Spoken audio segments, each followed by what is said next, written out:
Los Angeles Chargers breaking news and 2026 mock draft. We have 4 massive updates today that are going to flip this offseason on its head, including a trade scenario for a superstar receiver that will blow your mind. The offensive coordinator search has taken a shocking turn towards a hidden gem in Arizona, and we are finally fixing the trenches with a 7-round mock draft that changes everything. You need to sit down for this. Let's get into it. But before we dive into the madness, do me a huge favor, smash that like button, share this video with every Chargers fan you know, and hit subscribe so you never miss a beat of this off-season coverage. The offensive line crisis and the veteran savior. Is it time to panic, or is it time to finally get ruthless? Because right now, the situation in the trenches is ugly. I know we are all excited about getting Joe Alt and Rashawn Slater back healthy, but we cannot ignore the rotting core of this offensive line. It is not just a feeling, the numbers are actually terrifying. ESPN's Chris Rim dropped a report that should wake everyone up. Center Bradley Bozeman. He is statistically one of the biggest liabilities in the league right now. We are talking about the 31st ranked center in pass block win rate. 31st. In run blocking, he's sitting at 18th.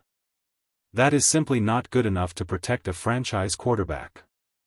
And it's not just him. Mekhi Becton was brought in with so much hope, but the reality has been frustration and underperformance. Justin Herbert is fighting for his life back there, and the run game is stuck in the mud because the interior cannot get a push. But here is the good news, there is a solution staring us in the face, and it might cost us the entire free agency budget, but it would be worth every single penny. Aaron Schatz from ESPN is connecting the Chargers to Isaac Seumalo. Yes, the Steelers guard. I know what you're thinking, he's going to be 33 years old. Does that matter? Absolutely not. The guy is playing out of his mind.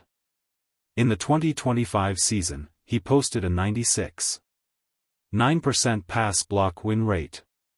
That is the second best in the entire NFL. He is a Super Bowl champion, a Pro Bowler, and he has been an absolute Iron Man, starting 61 games since 2022. Plus, there is the personal angle. Seumalo is from Hawaii. A move to Los Angeles brings him closer to home. This isn't just a nice-to-have signing, this is the anchor we desperately need. You plug Seumalo in, and suddenly, that interior goes from a weakness to a fortress. The receiver disaster and the George Pickens trade. Now, let's talk about the elephant in the room. The wild card loss to the New England Patriots. I still wake up in a cold sweat thinking about it. It was a reality check that hit us like a freight train. When the lights were brightest, our receiving core completely vanished. Look at the stats from that game, it is embarrassing. Our top 4 guys, Keenan Allen, Ladd McConkey, Quentin Johnston, and Trey Harris, combined for 97 yards. Total. 97 yards. In a playoff game. You cannot win in this league when your weapons cannot separate. The Patriots secondary just sat on everything, Herbert had nowhere to go, and the offense looked broken. That performance is exactly why Greg Roman is gone. So, how do we fix this? There is a trade scenario gaining serious traction that would instantly make this offense the most dangerous unit in the AFC. Imagine George Pickens in a Chargers uniform. We saw what happened when he went to the Dallas Cowboys. He got away from the drama in Pittsburgh, got into a functional system, and he absolutely exploded. He turned into a reliable, deep threat monster. If you take his production and put it on our roster, he leads the team in every single category. He had 93 catches, more than Keenan. He had over 1,400 yards, almost double what Ladd put up. He scored 9 touchdowns. He is the alpha receiver we have been begging for. Question of the day here is the big question for you guys, and I want you to really think about this before you answer in the comments below. The rumored price tag for George Pickens is our first-round pick, number 22 overall, and a 4th-rounder. Would you pull the trigger on that trade? Do you give up a first-round talent for a proven superstar like Pickens, or is the price too high? Let me know right now. The shocking coordinator candidate. While we dream about Pickens, Jim Harbaugh is busy finding the next architect of this offense. The list of names we've heard is exhaustive: Mike McDaniel, Brian Daboll, Arthur Smith. These are heavyweight names. But there is a dark horse candidate emerging that nobody is talking about, and he might be the favorite. Drew Terrell. He is currently the passing game coordinator and wide receivers coach for the Arizona Cardinals. I know, the Cardinals only won 3 games in 2025. But look closer. Despite the losing record, and despite having Jacoby Brissett throwing the ball for 12 games, the Cardinals had the 7th best passing attack in the NFL. That is coaching. That is scheme.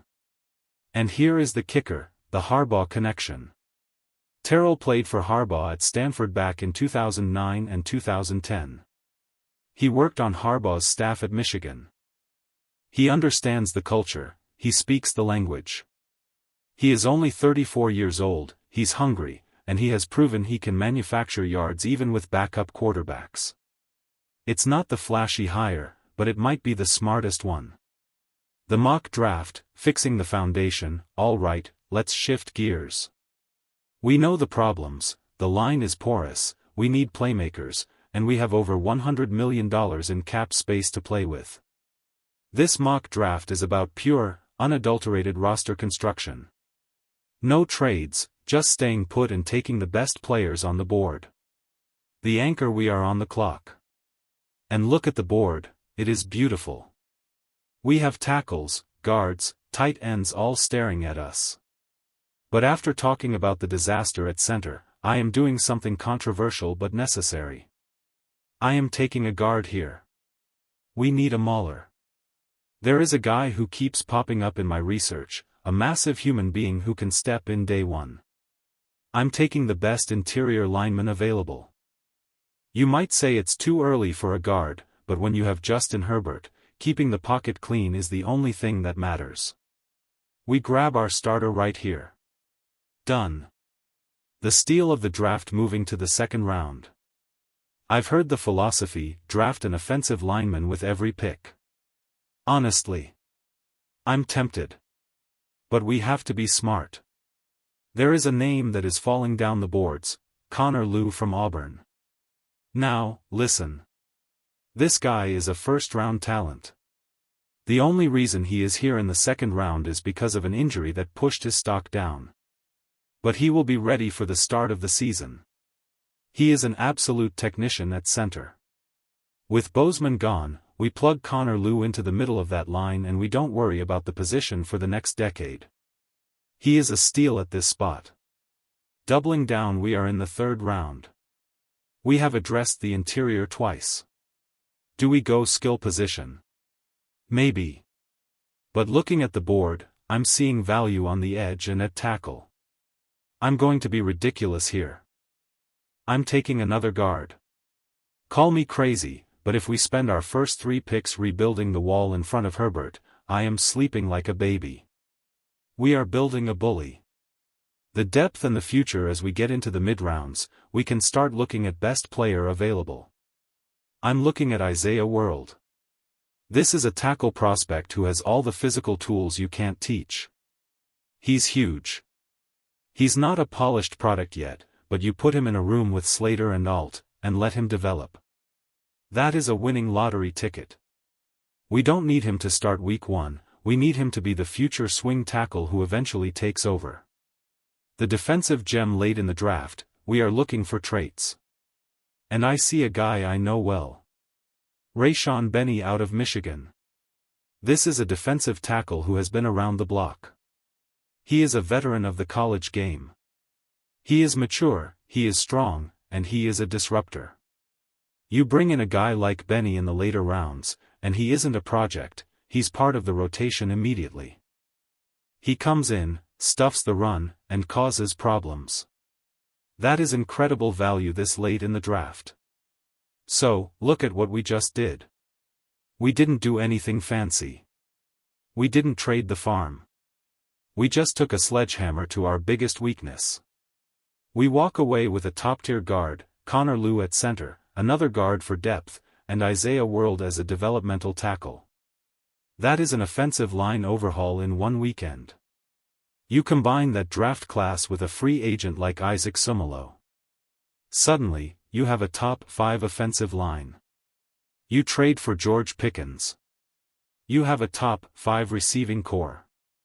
You hire a young genius like Drew Terrell. You have a modern scheme. This is how you build a dynasty.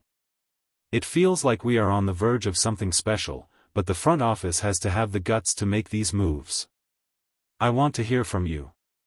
Are you on board with an O-line heavy draft strategy, or do you think we need to spend those early picks on weapons? And seriously, let me know if you would make that trade for Pickens. The comments section is yours. If you enjoyed this deep dive, make sure you subscribe to the channel. We are building the best Chargers community on YouTube right here. I'll see you guys in the next video. Bolt up.